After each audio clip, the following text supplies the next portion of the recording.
Please be seated.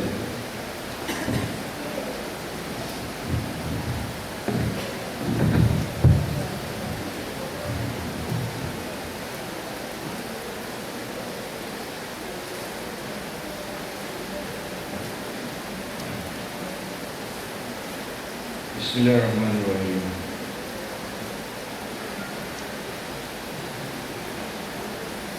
Our beloved and outgoing President of the Basilan State College, my favorite former high school teacher, Dr. Idris Hakim, palakpakan natin.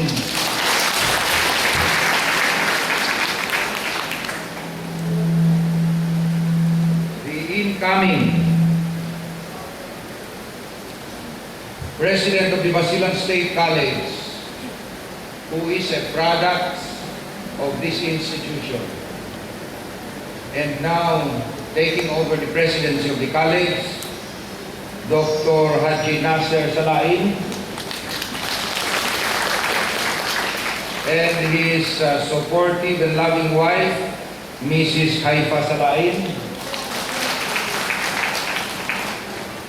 our beautiful, energetic and supportive former President and incumbent Commissioner of the Commission on Higher Education, Dr. Lenny Suarez Umar.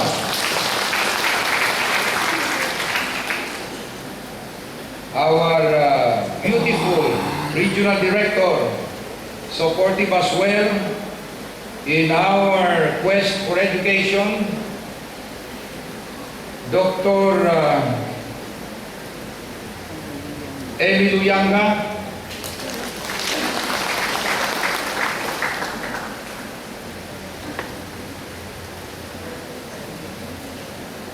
our energetic Provincial Director of the Philippine National Police, Colonel Antonio P. Mendoza, who will also soon be leaving us to accept his promotion and new assignment. I hope you enjoy your stay in Basilan Province, and I do hope we meet again. Palakpakan natin si Colonel Mendoza.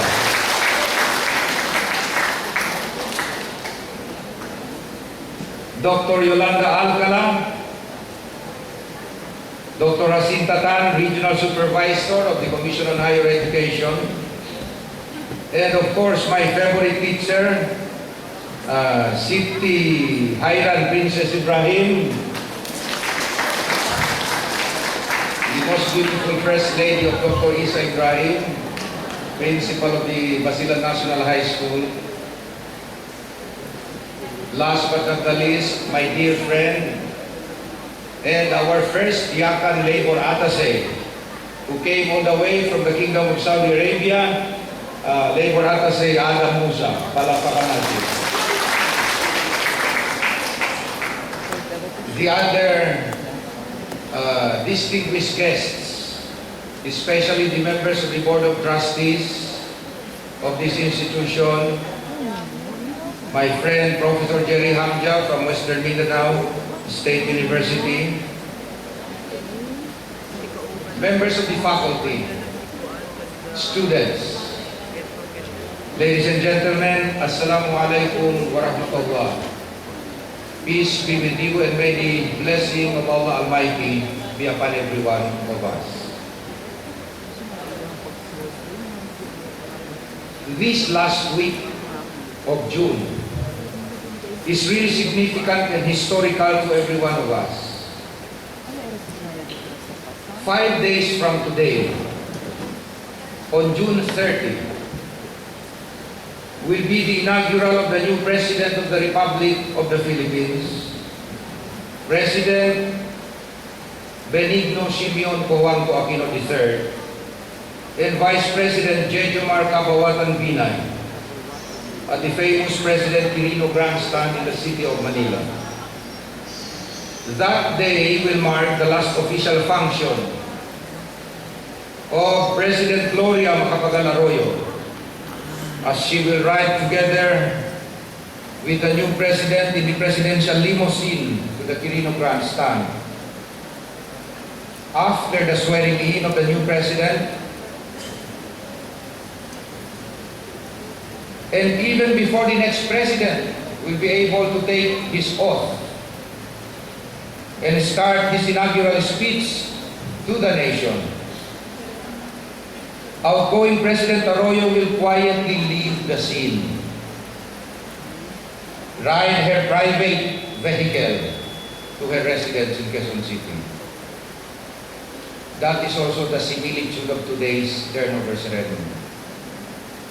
Today, June 25, we are witnesses to the turnover ceremony of the presidency of the Basilan State College from outgoing President Dr. Idris Hakim, my former beloved high school teacher, to Dr. Nasser Salain Al-Haj, former student of this college, and now the new president.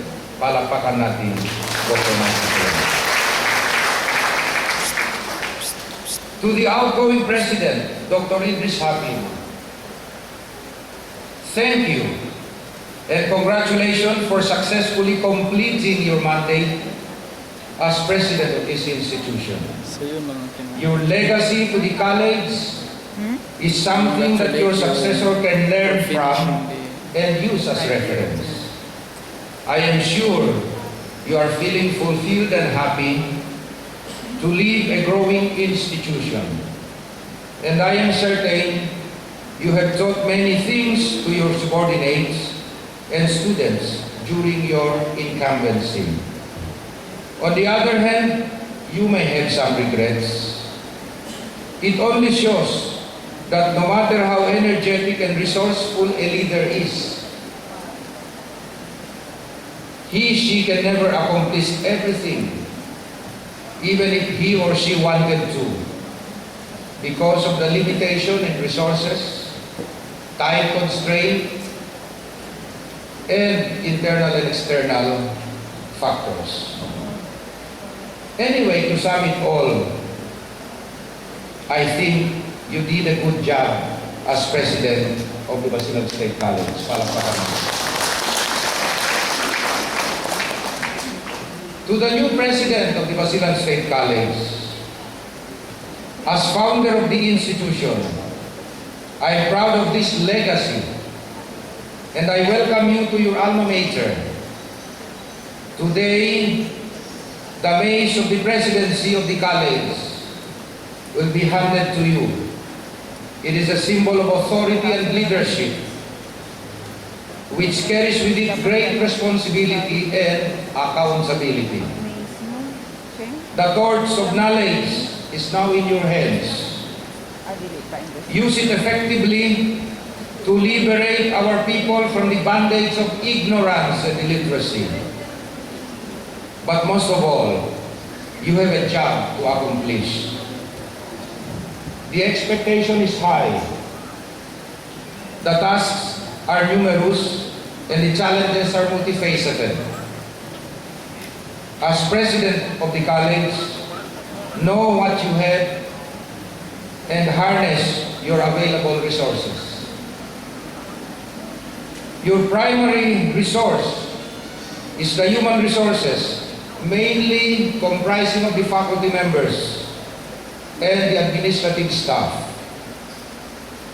Your clients are the student population of this college.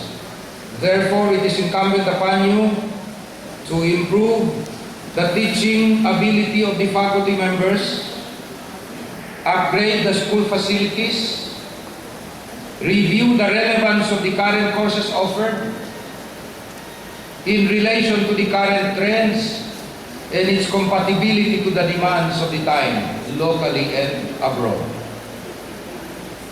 Due to the limited numbers of courses, a student who cannot find the course of his choice and cannot afford to study outside Basilan province is forced to take any of the available courses, though not necessarily his field of interest, and may not even land him a job after graduation.